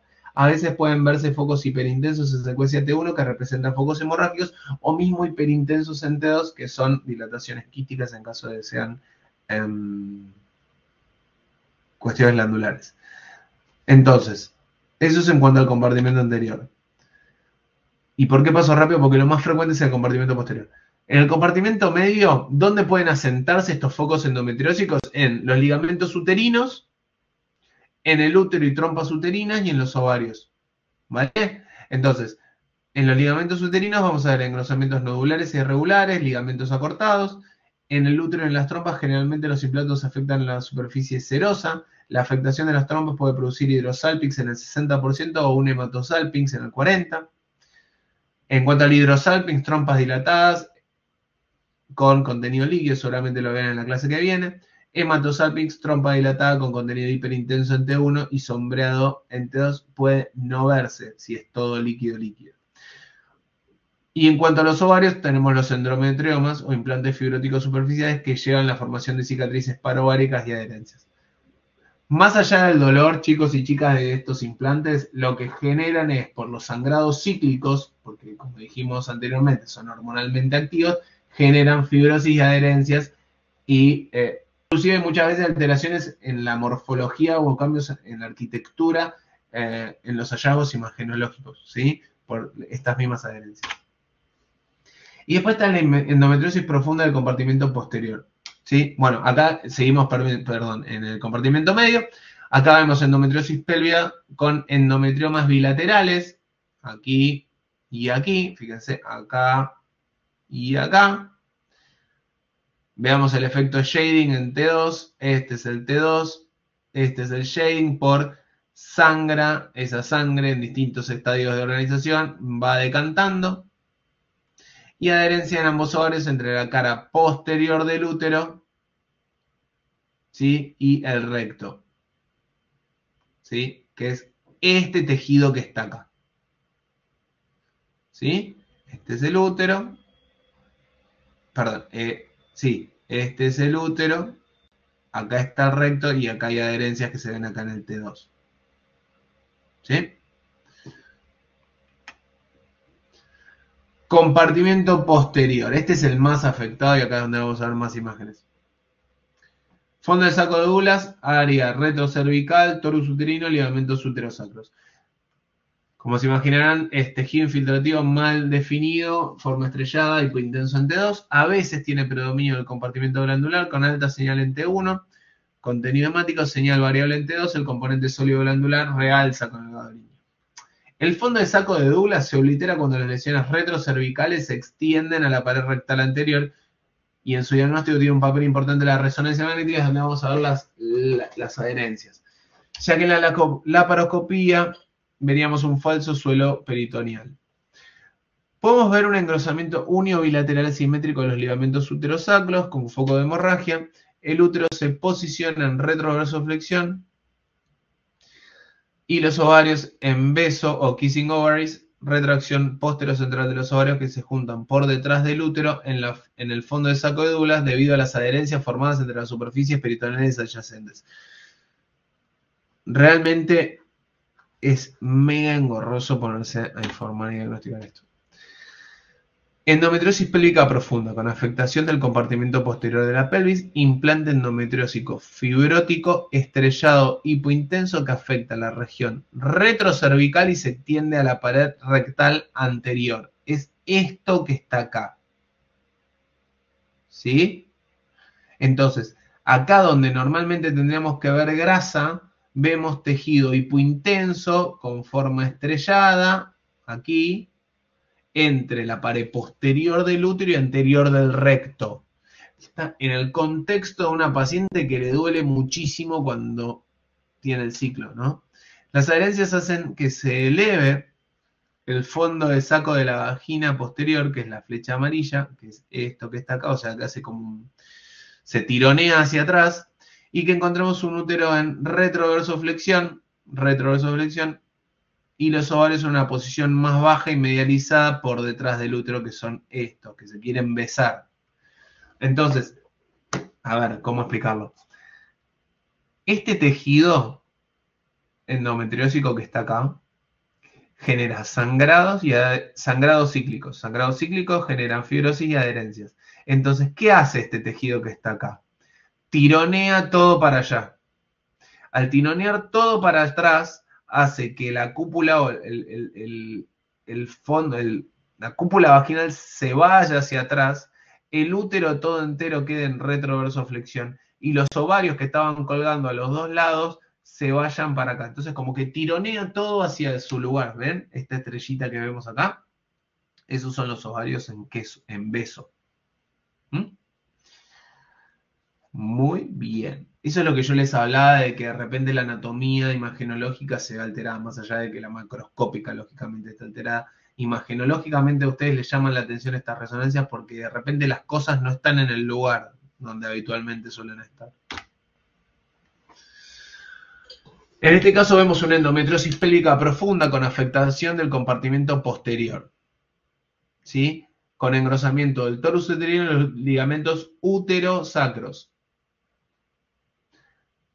Hay afectación, en este caso, vamos a ver, esta es afectación de los ligamentos uterosacros. Fíjense cómo es tejido hipointenso entre dos, de bordes mal definidos, en el contexto de un paciente que le duele y que le piden el estudio por esto mismo, ¿sí? Así lo van a definir ustedes, ¿no? Se identifica la presencia de material hipointenso, de bordes irregulares, así, compatible en primera instancia con tejido endometriósico, ¿sí? O con endometriosis profunda. Afectación en este caso, vamos a ver afectación del compartimento posterior de la pelvis con adherencias entre el torus uterino y la pared anterior del recto, similar a lo que veíamos en el primer caso. Fíjense cómo el tejido adiposo que debería estar ocupando todo el espacio es interrumpido por este tejido de baja intensidad en secuencia T2. ¿Vale? Y después existen localizaciones infrecuentes, que son las que me generan otro tipo de sintomatología. El 12% de las pacientes con endometriosis pélvica tienen una endometriosis extragenital o extrapélvica.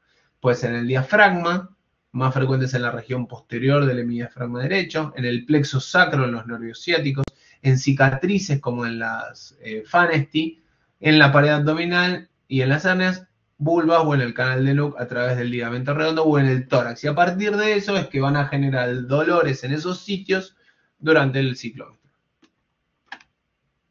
Fíjense ustedes un implante endometriósico en la región inguinal derecha, ¿sí? Como se veía por la sangre, se veía hiperintenso en T1 y en este caso el borde hipointenso en T2. Fíjense ustedes acá un implante endometriósico en una Fanesti, ¿sí? T2 hipointenso, T1 hiperintenso por la sangre y demás.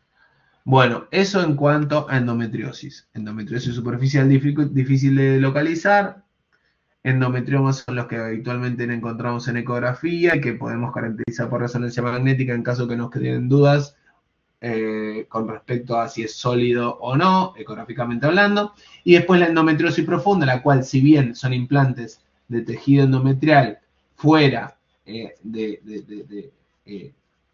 endometrio y del útero, pueden estar localizados en el compartimento anterior, medio y posterior, son más frecuentes de encontrar en el compartimento posterior y se van a ver como lesiones irregulares, de bordes mal definidos, hipointensas, hipointensas en T2, que pueden ser hiperintensas en T1, ustedes van a abrir las dos ventanas, van a ver el T1 y el T2 y van a ver cómo se comportan las lesiones en ambas secuencias, hiperintensas en T1 por las áreas de hemorragia, y lo que generan, porque ustedes ya lo saben y lo aprendimos recién, es que estos ciclos de sangrado, cicatrización, coagulación y demás generan tejido fibroso que producen retracciones. Entonces Javi me dijo que me va a llamar la atención la resonancia magnética porque voy a ver la mía imagenológica de toda la pelvis alterada. ¿Por qué? Porque esos tejidos que son más frecuentes de encontrar en el compartimento posterior producen tracción de los elementos adyacentes, entonces voy a tener útero en retroverso flexión, ascenso de la cúpula vaginal, los ovarios en beso tratando de juntarse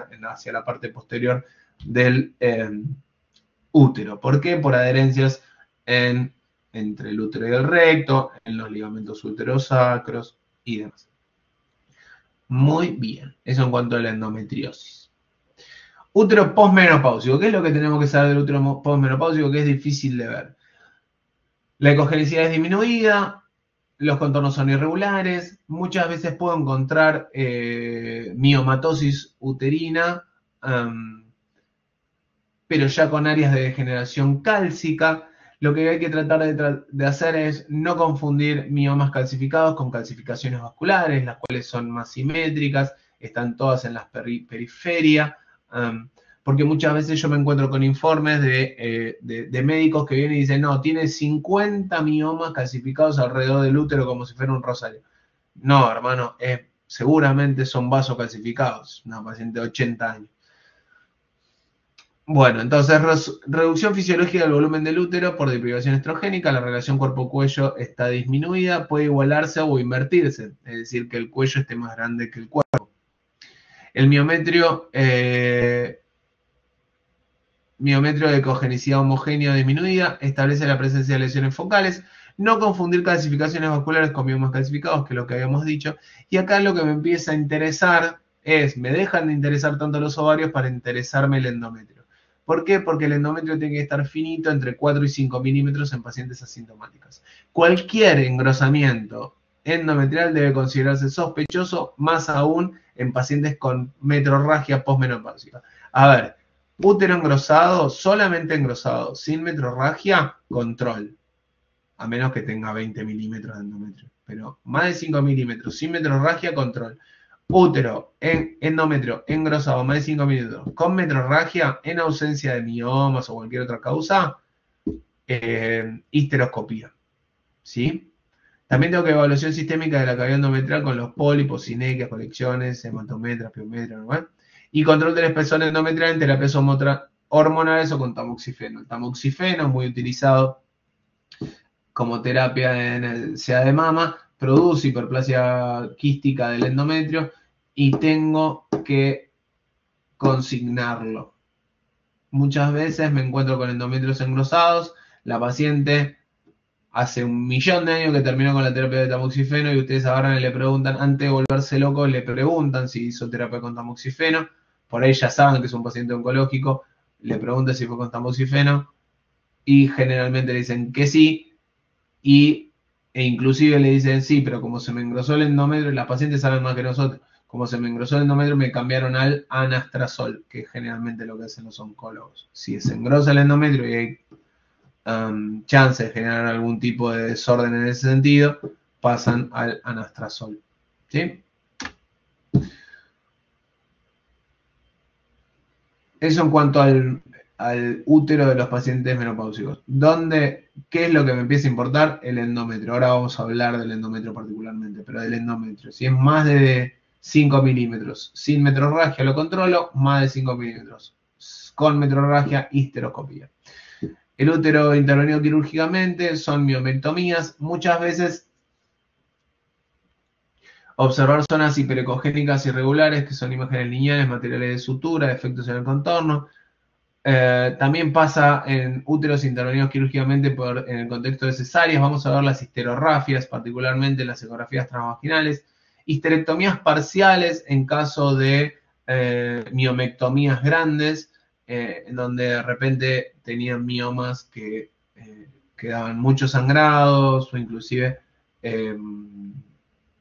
anemia y demás, y hacen una histerectomía parcial y solamente dejan el muñón cervical.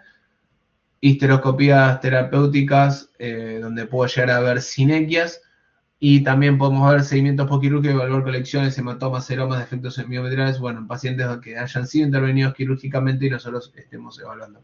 Chicos, chicas, básicamente de este apartado solamente se los puse para que entiendan que muchas veces nos encontramos que el paciente no tiene útero. Entro con la ecografía transvaginal, no tiene útero. Bueno, esperen, porque puede ser una histerectomía parcial o una histerectomía total.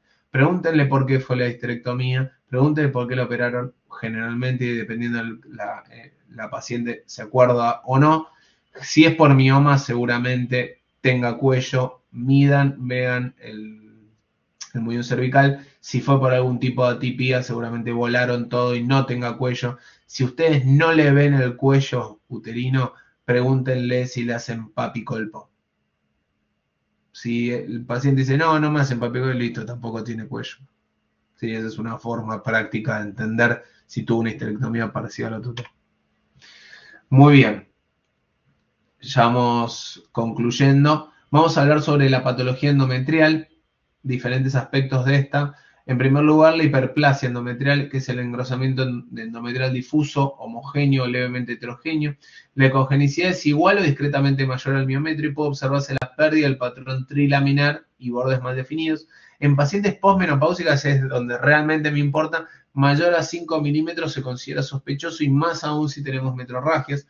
Puede ser difícil de distinguir pólipos o neoplasias sin la histerosonografía, ¿sí? Pero básicamente lo que me importa de la hiperplasia es si es difusa, si es focal, si es en paciente posmenopáusica más de 5 milímetros, con metrorragia, histeroscopía del epídido. Los pólipos endometriales y las sinequias son lesiones que habitualmente encontramos en las valoraciones ecográficas, ya sean pacientes en edad fértil o posmenopáusicas. En cuanto a los pólipos endometriales, son imágenes focales hiperecogénicas, bien delimitadas, a menudo con pedículo vascular único visible con Doppler color o Power Doppler, básicamente, principalmente. Pueden distorsionar la cavidad o generar un sangrado intermenstrual. Y es el diagnóstico diferencial, como vimos anteriormente, de los miomas con crecimiento submucoso, ¿sí? Acá lo que tenemos que tratar de hacer es determinar la dependencia del endometrio y la presencia del pedículo.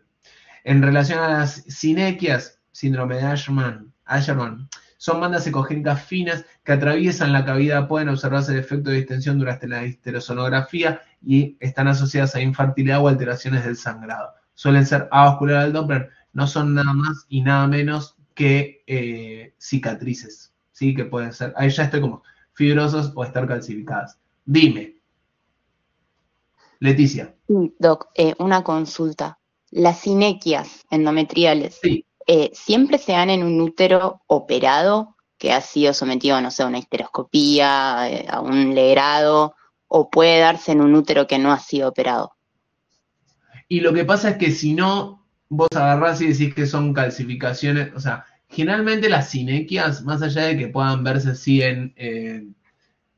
así como en esta foto que se ve una cavidad endometrial desdoblada por mucometra y en el medio le veo un tracto en el medio, generalmente cuando las describimos están calcificadas, ¿sí? Entonces, si el paciente no tuvo algún legrado, alguna intervención de algún tipo, o un aborto casero, o algo en donde hayan instrumentado ese endometrio, generalmente cuando las vemos, y decía por esto de que generalmente están calcificadas, si no si no tuvo ningún tipo de intervención, la vas a describir como una calcificación subendometrial. ¿Me entendés? Entonces, ¿y por qué te lo digo? Porque si no también, si no hubo ningún tipo de intervención y yo me encuentro con... Esto es una histerosonografía. Acá hay una cánula, ¿sí? Mientras le hacen la ecografía, meten una cánula y distienden el endometrio, ¿sí? Si vos no vas a hacer esto, vos vas a estar en el consultorio. Vos lo que podés llegar a ver es, o ves sinequias calcificadas, ¿sí? Y ahí le preguntás a la paciente si tuvo algún tipo de instrumentación. Si te dice que sí, lo pones como una sinequia calcificada. Si te dice que no, ponelo como una calcificación subendometrial. Si vos encontrás adherencias en el contexto de una mucometra de estas características, ¿sí? Es más probable, en el caso de que no haya sido instrumentada la paciente, frename si en algún momento me voy. Si la paciente no fue instrumentada y vos encontrás una mucometra de estas características con un tabique en el medio, es más probable que sea una mucometra tabicada, o sea, que se haya organizado esa mucometra, a que sea una sinequia. Ahora, si la paciente fue instrumentada, sí puede ser una sinequia que todavía no se calcificó. Entonces, bien, la sinequia es una adherencia fibrosa en principio por una lesión que hace una fibrosis, hace una cicatriz y luego que se termina calcificando. Si no la instrumentan, es difícil que sea una sinequia. ¿Me seguís? Sí, porque sí, es que justo hoy tuve una paciente que tenía desdoblada la cavidad endometrial por líquido, pero finito, 2 o 3 milímetros, y tenía Sí. lo que parecía una sinequia, pero no estaba instrumentada, y no llegaba tampoco a conectar la valva anterior con la posterior del endometrio. No tenía Ponele pedículo. mucometra tabicada. Ok, listo. A pesar de que Ante esa no situación, contactaba las dos valvas. claro, pero además porque generalmente es tejido fibroso secundario a que alguna de las dos valvas se lastimó. Claro. Entonces, cuando no hay ese antecedente, o por ahí no te lo quiere decir tampoco, ¿viste? Pero cuando no es así, en todo caso agarrás y le pones desdoblado por mucometra tabicada de tanto. Y Bien. fuera. Perfecto, gracias, Doc. Porque tampoco con Doppler vas a encontrar mucho, porque en ambos casos no va a aprender. Entonces yo le pondría eso. Bueno, avancemos. Entonces, sinequias. Suelen ser avasculares en el Doppler, lógicamente, por esto que hablábamos con la doctora, que es tejido fibroso, ¿no? Ahora bien, en caso de pacientes que hayan sufrido... Bueno, pero no deja de ser tejido fibroso. ¿Me entendés? Entonces, si vos tenés el antecedente de que eso se inflamó, de que se cicatrizó y que eso puede ser un tejido fibroso y ponerle una sinequia, ok. Si no lo tenés, es más probable. Y si la paciente te dice, no, yo la verdad que no tuve ningún tipo de trauma de ninguna característica, ni que me hayan instrumentado, que no tuve ningún proceso inflamatorio dentro de la cavidad endometrial que pueda ser tejido fibroso y que todo esto que nosotros estamos charlando. Bueno, listo, le pones en mucometra tabicada o mucometra lo que fuese. Ahora, si vos como médico entendés que hubo una agresión dentro de esa cavidad endometrial, ya sea por un instrumental, o porque hubo una lesión, o porque hubo un proceso inflamatorio que haya podido generar sangre, fibración, reparación, cicatrización y todo lo que conlleva, ok, lo vas llevando. Pero a lo que voy es, la sinequia es de tejido fibroso que es fibrocicatrizal, que termina calcificándose. ¿Vale? Muy bien. Vamos al cáncer de endometrio. Engrosamiento endometrial irregular heterogéneo y mal delimitado. Hay aumento de la vascularización intraendometrial, caótica, anárquica en el Doppler y puede invadir el miometrio. Valorar el signo de la interfaz del endometrio-miometrio. En útero posmenopáusico, todo endometrio mayor de 5 milímetros debe evaluarse con sospecha. ¿sí? Que no quiere decir que a todos le haces histero. Le haces histero nomás a los que está engrosado y tiene más y sangra, ¿vale? La histeroscopía y la biopsia son necesarias para confirmación. Entonces, hasta que no le hacen la histero, es todo hallazgos imagenológicos y cuán descriptivos puedan ser ustedes. Muy bien, carcinomas endometriales, generalidades, ¿sí? Después vamos a ir a pasar directamente a la clasificación de FIGO y vamos a ver casos particulares. Es las neoplasias ginecológicas más frecuentes en edad posmenopáusica, ¿sí? En la edad fértil, lo que buscamos es que sea de ovario, mucho líquido, lesiones feas, sólido quística, porción sólida con bordes mamelonados. Acá es paciente posmenopáusica. Fuerte asociación con exposición estrogénica sin oposición, obesidad, anovulación crónica, tamoxifeno. La presentación clínica típica, metrorragia posmenopáusica. Básicamente, la paciente que había dejado de menstruar, ahora menstrua. El diagnóstico por imágenes comienza con la ecografía transvaginal, ¿sí? En el control periódico, y toda paciente posmenopáusica con sangrado y endometrio mayor a 5 milímetros debe ser estudiada por histeroscopía, ¿sí? O vienen las pacientes y te dicen, doctor, yo ya tengo 70 años, ¿por qué me siguen haciendo ecografía transvaginal? Por esto. Ecográficamente vamos a ver un endometrio engrosado, heterogéneo, mal delimitado. ¿Sí? Puede presentar quistes pequeños, intralesionales o áreas necróticas, frecuente ausencia del patrón trilaminar, interfaz endometrio-miometrio borrado irregular. ¿Por qué? Porque se sospecha invasión. Fíjense ustedes acá, si achinan los ojos, perdón, que les puse esta imagen haciéndome el artista y en realidad pierden noción de lo que es el útero. El útero viene todo por acá. Acá viene la cavidad endometrial. ¿Sí? Tenemos toda esta lesión sólida de contornos irregulares y se pierde la interfaz entre lo que es la línea endometrial que viene por acá y el miometrio, ¿sí? Lo mismo pasa acá. Bueno, muy bien. Imposibilidad de medir el espesor con claridad también es sugestivo. O sea, cuando me cuesta, muchas veces le pasa acá a los más grandes de que hay acá. Si les cuesta verlo, es porque seguramente está mal. Así hay veces así que lo pienso, yo lo pienso así, o sea, ¿por qué me está costando? Si no me cuesta generalmente, bueno, porque algo está raro. Hay aumento de la vascularización endometrial, hay un patrón avascular desorganizado y caótico, hay resistencia vascular baja, el IR está disminuido, son vasos de neoformación, por ende la vascularización es de baja resistencia con IR disminuido, son vasos de neoformación.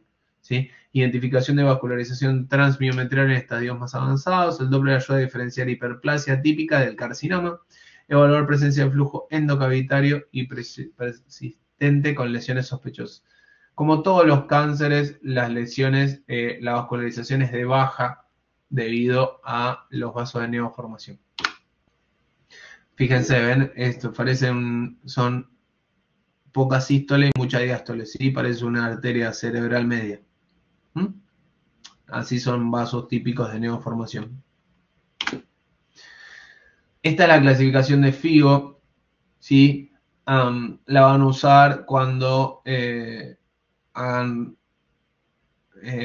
pidan resonancia magnética de abdomen y pelvis con gel muchas veces, y lo que está esperando el médico solicitante es que ustedes clasifiquen la lesión según esta tabla. Entonces tenemos estadio 2, estadio 1, estadio 2, estadio 3 y estadio 4.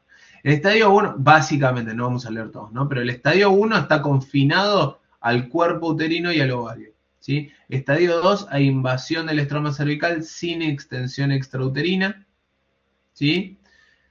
El estadio 3 es diseminación local o regional del tumor a cualquier subtipo histológico.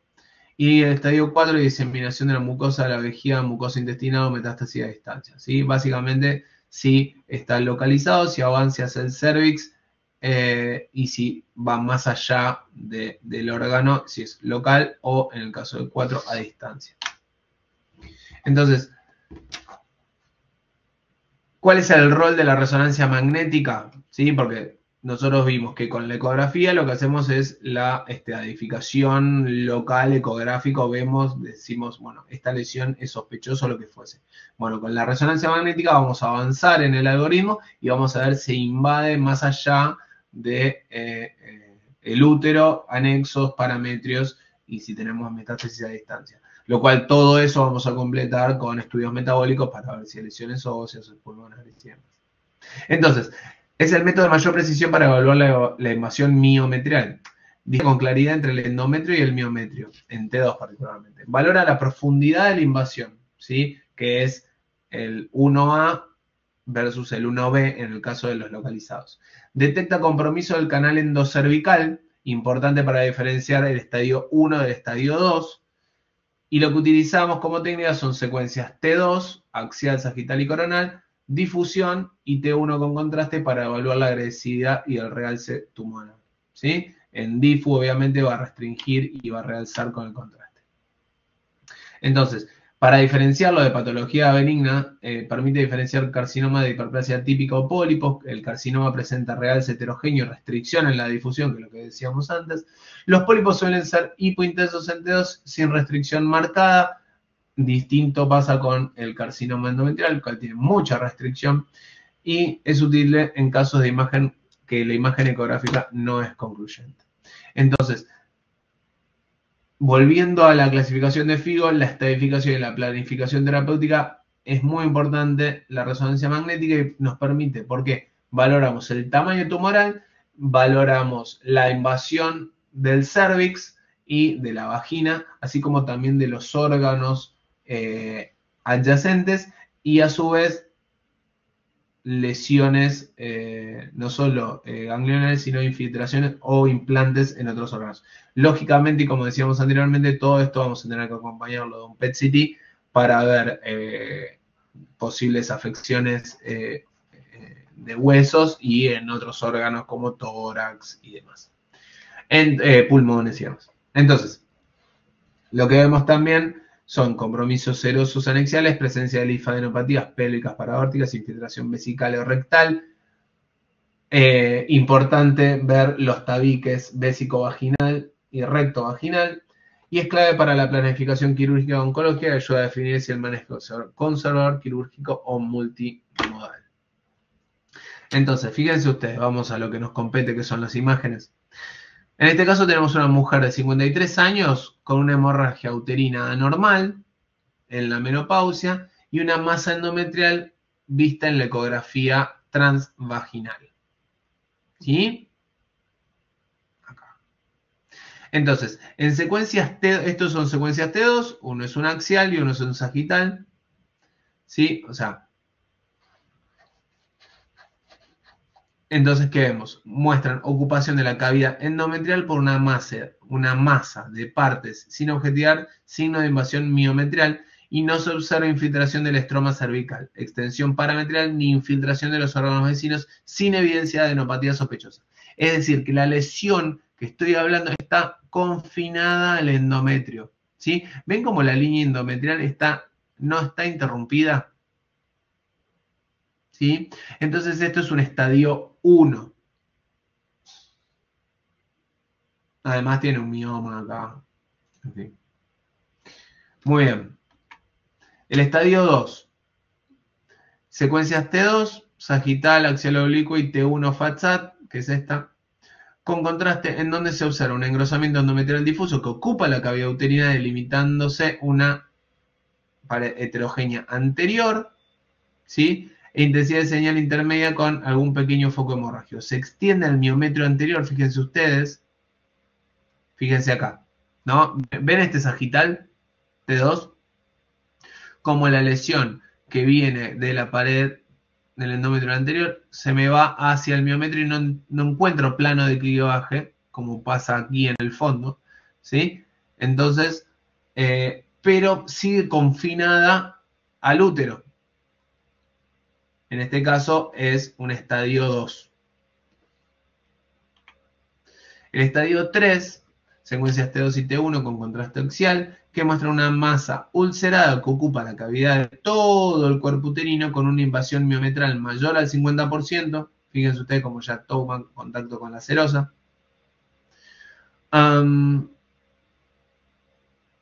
Y no se observa infiltración del estroma cervical, extensión parametrial ni infiltración de órganos vecinos. Sin evidencia de adenopatías sospechosas, en este caso es un 3A2. ¿Sí? Después todo esto lo relacionan después con la tabla que vimos anteriormente. ¿Sí? Pero acá lo que está hablando es que se lleva puesto más del 50% del miómetro.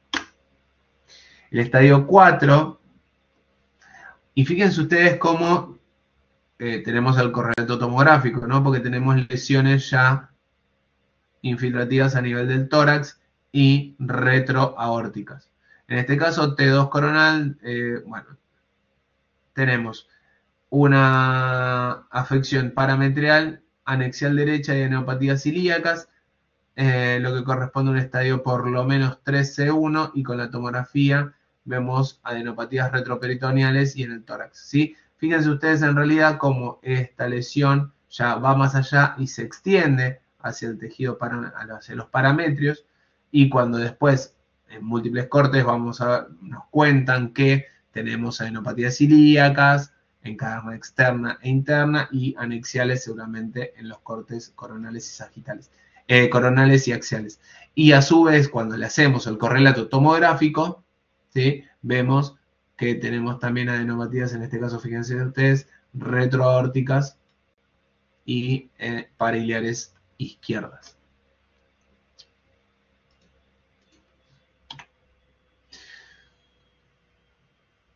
El diagnóstico ya lo dijimos, sospecha ecográfica, hacemos la biopsia, histeroscopía diagnóstica permite la toma dirigida de la muestra, resonancia magnética y tomografía pueden colaborar en la estadificación local y a distancia. El tratamiento es quirúrgico,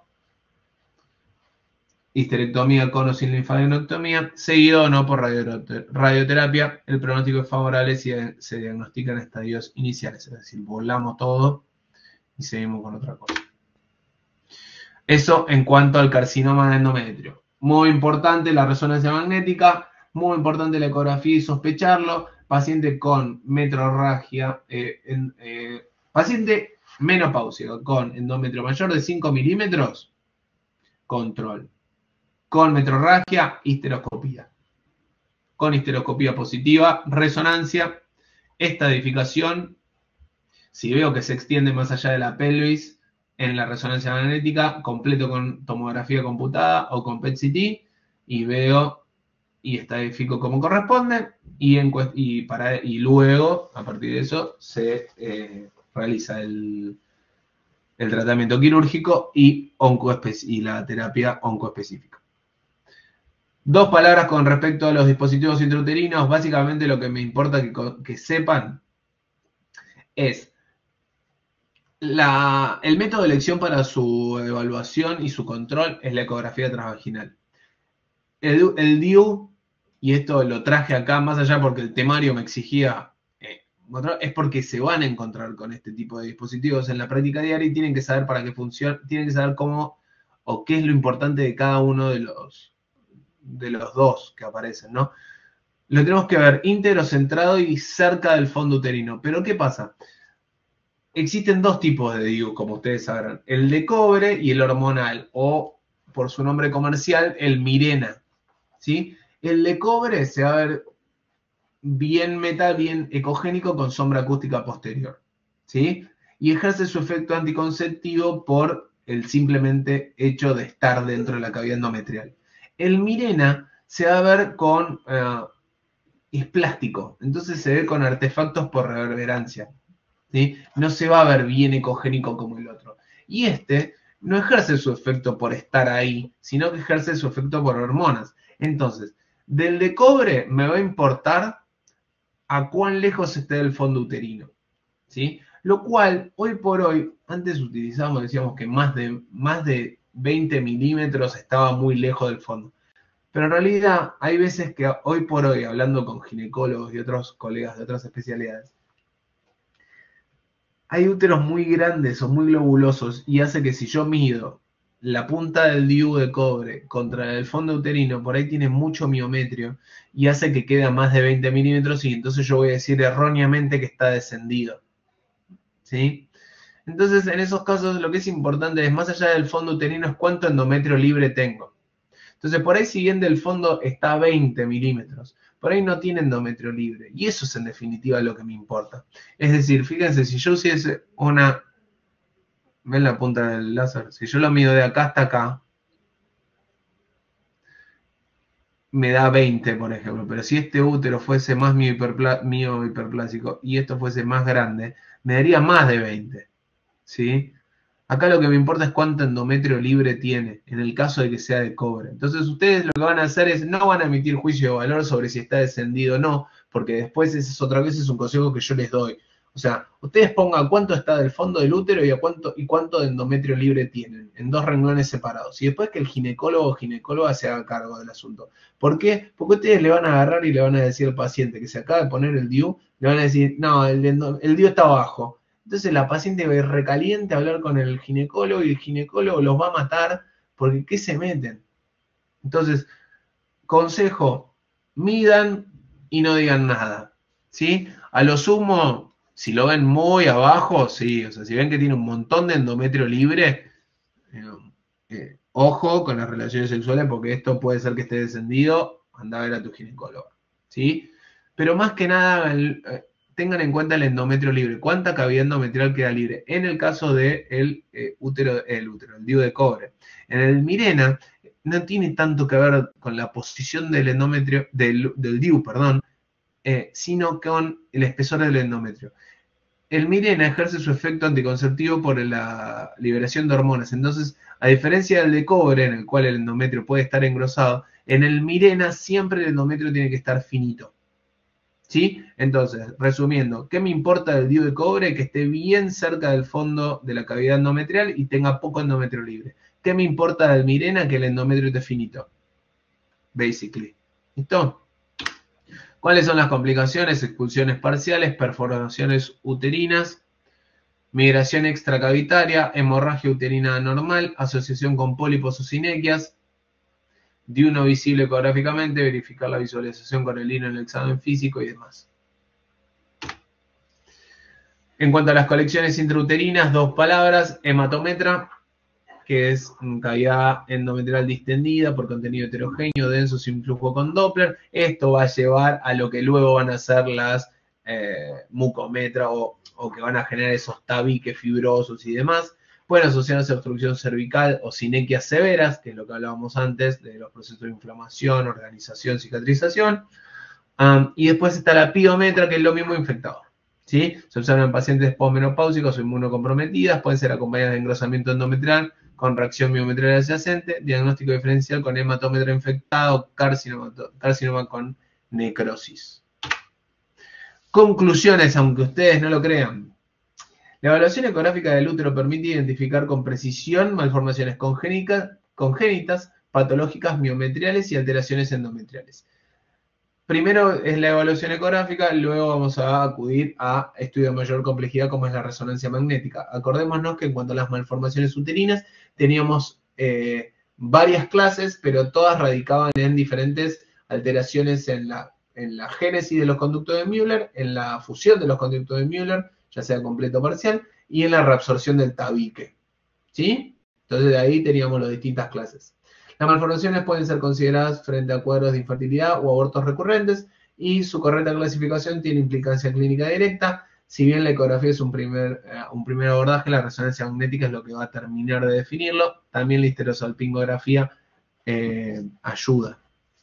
Los miomas uterinos pueden presentar semiología ecográfica y por resonancia magnética variable según su localización y tipo de degeneración. Eso lo habíamos hablado. Recordemos que los diagnósticos diferenciales con respecto a los intramurales es la adenomiosis y los adenomiomas.